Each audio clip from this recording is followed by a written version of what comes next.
ว้าวប្លែកមែនទែនបងប្អូនជាមួយនឹងទឹកខៀវចេញពីកំសៀវម៉ូកាផតណាហើយយើងយកទឹកខៀវហ្នឹងទៅលាយជាមួយទៅដល់គោឆៅកើតជាភេទជ្ជៈថ្មីមួយសំខាន់ភេទជ្ជៈក៏ថ្មីក៏ប្លែកទីតាំងថតក៏ប្លែកស្រស់ថ្លាតែម្ដងបងប្អូនតាមដានស្រស់ថ្លាក្នុងអារម្មណ៍ហើយបងប្អូនចំណេញទាំងការធ្វើភេទជ្ជៈនេះផងដែរតោះឥឡូវយើងតាមដានដល់គ្នាចង់ដឹងគេធ្វើដោយរបៀបណាបងប្អូនដែលមានចម្ងល់តាក់ទងនឹងការបើកអាជីវកម្មកាហ្វេឬក៏ចង់លក់កាហ្វេបងប្អូនអាចតាក់ទង Telegram ខាងក្រោមគឺ095 71 45និង11ខាងយើងខ្ញុំគឺមានប្រឹក្សាយោបល់ដោយឥតគិតថ្លៃធ្លាប់តែបង្រៀនបងប្អូនអំពីរបៀបធ្វើភេទជ្ជៈផ្សេងៗនៅក្នុងរោងកាហ្វេណាបងប្អូនប៉ុន្តែលើកនេះផ្លាក់ប្ដូរបរិយាកាសបងប្អូនមកកំសាន្តនៅខាងក្រៅម្ដងដើម្បីឲ្យអារម្មណ៍យើងស្រស់ថ្លាតែម្ដងបងប្អូនយើងទស្សនាឲ្យស្រស់ថ្លាក្នុងអារម្មណ៍ហើយបងប្អូនចំណេញទាំងជំនាញក្នុងការធ្វើភេទជ្ជៈផងដែរសំខាន់គឺបងប្អូនមើលវីដេអូនេះឲ្យចប់ហើយបងប្អូនឆ្ងល់កន្លែងណាក៏បងប្អូនខមមិននៅខាងក្រោមវីដេអូណាហើយបើបងប្អូនគិតថាវីដេអូនឹងល្អបងប្អូន share ម្នាក់មួយផងដើម្បីជាកម្លាំងចិត្តទៅដល់ខាងខ្ញុំអ្នកផលិតវីដេអូផងដែរណាហើយក៏អាចជូនទៅដល់បងប្អូនយើងដែលគាត់ចង់ទស្សនាវីដេអូនេះផងដែ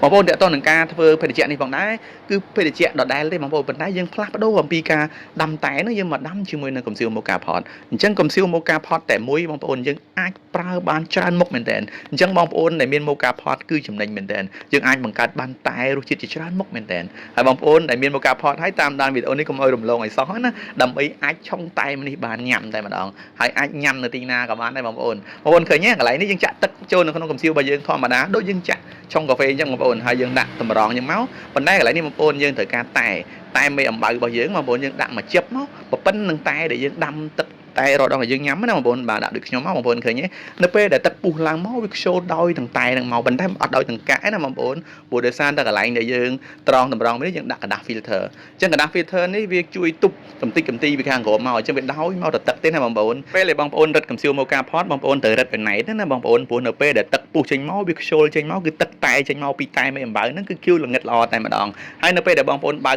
ចង្កៀងហ្គាសបងប្អូនបើកធម្មតាដូចយើងទូទៅមកណាបងប្អូនបើកខ្លាំងជាងដែលយើងឆុងម៉ូកាផតបន្តិចមកព្រោះទឹកតែវាពុះខ្ជិលវាអត់ចត់ជាបញ្ហាទេណាបងប្អូនអញ្ចឹងនៅពេលដែលយើងដាក់កំសៀវដាំរួចហើយយើងយកពេលវេលានេះទៅលាយជាមួយទឹកដោះគោឆៅលាយជាមួយនឹងទឹកដោះគោខាប់ចង់ដឹងថាលាយបែបណាដើម្បីឲ្យរសជាតិឆ្ងាញ់ល្មមណាបងប្អូនឥឡូវនេះត្រូវការទឹកដោះគោឆៅមួយកំប៉ុងមកបងប្អូនអញ្ចឹងបងប្អូនមានទឹកដោះគោអ្វីផ្សេងទៀតក៏បានដែរប៉ុន្តែដោយសារតែខ្ញុំអត់មានទឹកដោះគោផ្សេងខ្ញុំមានទឹកដោះគោឆៅអញ្ចឹងខ្ញុំសូមយកទឹកដោះគោឆៅមកធ្វើជាភេទជ្ជៈលាយជាមួយនឹងតែមេអំបៅនេះណាបងប្អូនអញ្ចឹងបងប្អូនឥឡូវហ្នឹងត្រូវការទឹកដោះគោឆៅមួយកំប៉ុងមកចាក់ចូលកែវលេខ22អុតនេះមកហើយទឹកដោះគោខាប់ឡើយនេះគឺខ្ញុំត្រូវការប្រើម៉ាក T-pot ទេបងប្អូនអញ្ចឹងទឹកដោះគោខាប់កន្លែងនេះខ្ញុំអត់បានវល់ក្រិតទេបងប្អូនយើងស្មានជាក់ស្ដែងណាបើមិនជាបងប្អូនចង់ផ្អែមខ្លាំងបងប្អូនដាក់ឲ្យច្រើនតាមនឹងទៅណាប៉ុន្តែអានេះខ្ញុំស្មានជាក់ស្ដែងនេះបងប្អូននៅពេលដែលយើងហូបទៅគឺផ្អែមល្មមឆ្ងាញ់តែម្ដងគិតសពទៅបងប្អូនយើងដែលមានឈុតម៉ូកាផតគឺចំណេញច្រើនមែនទែនចំណេញថាយើងឆុងកាហ្វេញ៉ាំក៏បានយើងឆុងតែផ្សេងញ៉ាំក៏បានហើយឆុងញ៉ាំនៅទីណាក៏បានដែរពិសេសមែនទែនហើយបងប្អូនដែលចង់តាមដានវីដេអូបង្រៀនជាច្រើនមុខបងប្អូនកុំភ្លេចចុច